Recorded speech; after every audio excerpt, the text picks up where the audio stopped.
ಭಾರತ ಯುದ್ಧದ ಪೂರ್ವದಲ್ಲಿ ನಮ್ಮನೆ ವಂಶದ ಕುಡಿಯಾದ ಇದನ್ನ ಒಂದು ಕಳೆದೆಯಲ್ಲ ದೇವ, ಯಾಕೆ ದೇವ? ಹೌದಪ್ಪ, ಜಿಜ್ಞಾಸೆಗೆ ನೀನು ಒಳಗಾಗಿದ್ದೀಯ ಅಂತ ಆಯ್ತು.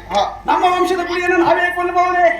ಪ್ರಪಂಚದಲ್ಲಿ ಯಾರಾದರೂ ಧರ್ಮ ಎಂದರೆ ಏನು ಎನ್ನುವುದಾಗಿ ಪ್ರಶ್ನೆಯನ್ನು ಮಾಡಿದ್ದಾದ್ರೆ ಅದಕ್ಕೆ ಮಾರುತ್ತದ ವ್ಯಾಖ್ಯಾನ ಕೊಡಬೇಕಾದ ಅಗತ್ಯ ಇದೆ. ಒಬ್ಬ ಒಟ್ಟು ಮಾಡಿದವರಿಗೆ ಸಾಕು. ಅಂತಹ ನೀನಿಂದು ಜಿಜ್ಞಾಸೆಗೆ ಒಳಗಾಗಿದ್ದೀಯ ಅಂತಾದ್ರೆ ಪರಿಹರಿಸಬೇಕಾದ್ರೂ ನನ್ನ ಆದ್ಯ ಕರ್ತವ್ಯ.